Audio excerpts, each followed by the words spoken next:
Breaking చూస్తున్నాం. భారీ వర్షాలతో ముంబై అతలాకుతలమైంది.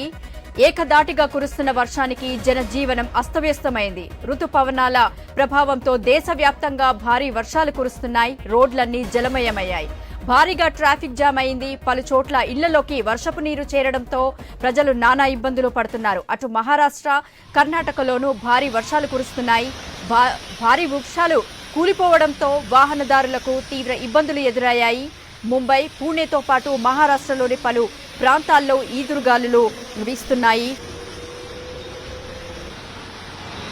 భారీ వర్షంతో ప్రజలు తీవ్ర ఇక్కట్లు కూడా ఎదుర్కొంటున్నారు. ఉరుములు మెరుపులతో కూడిన భారీ వర్షాలు కురిశాయి. భారీ వర్షంతో ప్రజలు తీవ్ర ఇక్కట్లు ఎదుర్కొంటున్నారు.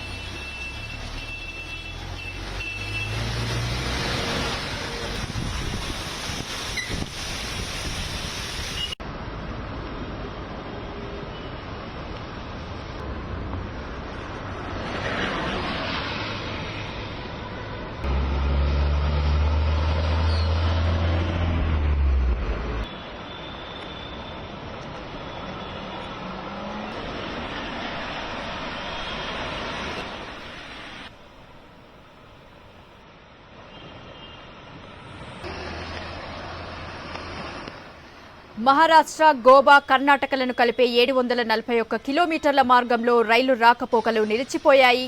జల్వాయు కాంప్లెక్స్ సమీపంలో చెట్లు కూలిపోయాయి. దీంతో రాకపోకలకు ఇబ్బందులు తలెత్తడంతో వాహనదారులు వేరే మార్గాల్లో వెళ్లాల్సి వచ్చింది. మరో 4 రోజుల పాటు మహారాష్ట్రలో భారీ వర్షాలు కురిసే అవకాశం ఉందని వాతావరణ శాఖ హెచ్చరించింది. కొన్ని చోట్ల ఉరుములతో కూడిన భారీ వర్షాలు కురిసే అవకాశం ఉందని, కొన్ని చోట్ల గంటకు 30 నుంచి 40 కిలోమీటర్ల వేగంతో ఈదురుగాలులు వీస్తాయని వాతావరణ శాఖ పేర్కొంది.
భారీ వర్షాలతో ముంబై జనజీవనం అస్తవ్యస్తమవుతోంది. ఇక దీనికి సంబంధించి మరింత సమాచారం మా ప్రతినిధి లహరి ఫోన్ లైన్ లో అందిస్తారు. లహరి. గీత, ప్రస్తుతం అయితే ముంబైలో మొత్తం కూడా ఎటు చూస్తున్నా రోడ్లు, లోతట్టు ప్రాంతాలు పూర్తిగా అతలాకుతలమైనటువంటి సిచ్యువేషన్. ముంబై పరిసరాలకు కూడా ఇప్పటికే వాతావరణ శాఖ అధికారులు వారం రోజుల పాటు కూడా రెడ్ అలర్ట్ జారీ చేయడం జరిగింది. సో ప్రజెంట్ అయితే భారీ వర్షపాతం అయితే అక్కడ నమోదవుతున్నటువంటి సిచ్యువేషన్. ఇప్పటికే మనకు నైరుతి ఋతుపవనాలు కూడా చురుగ్గా కొనసాగుతున్నాయి. ఈ నేపథ్యంలో ఇటు రాష్ట్ర వ్యాప్తంగా మనకు భారీ వర్షపాతాలు అయితే నమోదవుతున్నాయి. ఇప్పుడు ప్రజెంట్ గా ముంబైలో చూసుకున్నట్లయితే ఎక్కడికక్కడ కూడా వాహనదారులు అయితే ఇక్కట్లు ఎదుర్కొన్నటువంటి పరిస్థితి. జనజీవనం మొత్తం కూడా అస్తవ్యస్తంగా మనకు స్తంభించిపోయిందని చెప్పుకోవచ్చు.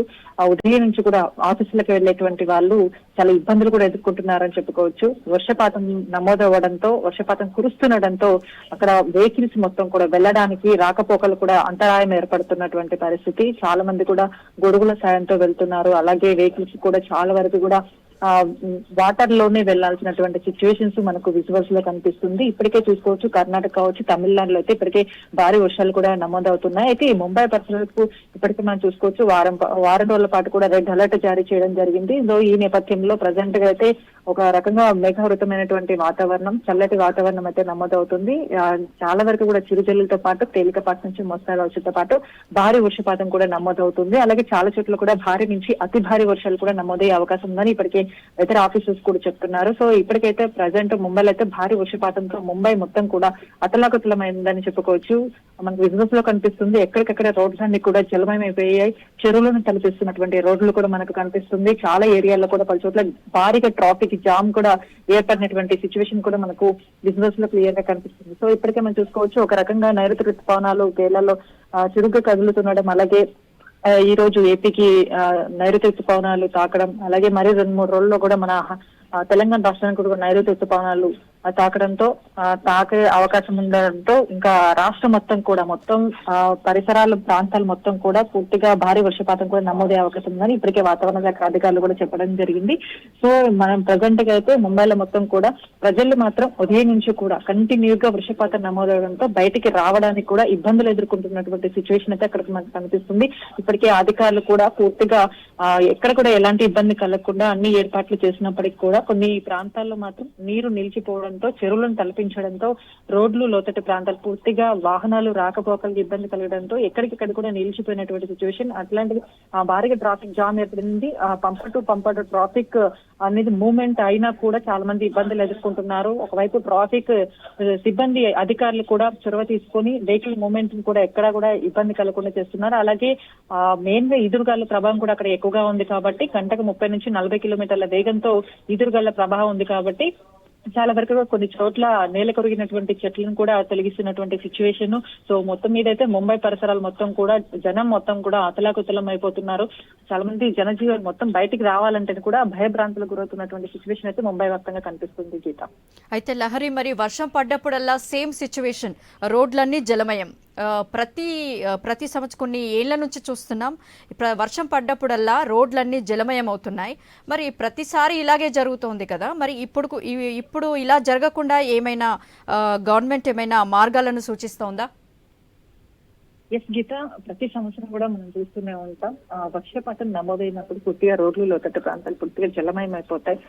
ఈ ఎఫెక్ట్ మొత్తం కూడా పబ్లిక్ పైన పడుతుందని చెప్పుకోవచ్చు. వాహనదారులు పూర్తిగా ఇక్కట్లు కూడా ఎదుర్కొంటారు. సో ఆయా పరిధిలో ఉన్నటువంటి ఏదైతే జోన్స్ కావచ్చు, ఏరియాలు కావచ్చు, చాలా ఏరియాలో కూడా ఇట్లాంటి సమస్యలు ఎదుర్కొంటారు. ఆ టైంలో వర్షం కురిసినప్పుడైతే బయటికి రావాలంటేనే ఒక భయభ్రాంతం అనేది మనకు కనిపిస్తుంటుంది. ఎందుకంటే ఆ టైంలో ఇంటికి వెళ్ళడమే ఒక గగనంగా కనిపిస్తుంది. సో ఇట్లాంటి సిచ్యువేషన్ ఏర్పడినప్పుడు అధికారులు కూడా ప్రత్యేకంగా ఆ ఏరియాలోని ఎందుకు వర్షం నీరు నిలిచిపోతుంది, ఏం సమస్యలు అన్న విధంగా కూడా పలుసార్లు కూడా వాళ్ళు డ్రైవ్ కూడా చేపట్టడం జరిగింది. సో కొన్ని ప్లేసెస్ మన హైదరాబాద్ వ్యాప్తంగా చూసుకున్నట్లయితే కొన్ని ప్లేసెస్ కూడా ఏవైతే వాటర్ స్టాగింగ్ ప్లేసెస్ ఉంటాయో వాటిని గుర్తించడం జరిగింది. సో మొత్తం మీద మన జిహెచ్ఎంసీ పరిధిలో చూసుకోవచ్చు 141 వాటర్ స్టాగింగ్ ప్లేసెస్. అంటే అక్కడ ఆ ప్రాంతాల్లో వాటర్ అనేది ఎక్కువగా లాగింగ్ అవుతుంది కాబట్టి మెయిన్ గా ఆ ప్రాంతాల్లో మనం జాగ్రత్తగా ఉండాలి. కొన్ని టీమ్స్ ని అలర్ట్ చేయాలి. ఆ టీమ్స్ కూడా ఎక్కడ ఎవరికి ఇబ్బంది కలగకుండా చూడాలని చెప్పేసి ఇప్పటికే అధికారులు కూడా ముమ్మరంగా చర్యలు చేపడుతూనే ఉన్నారు. సో అయినా కూడా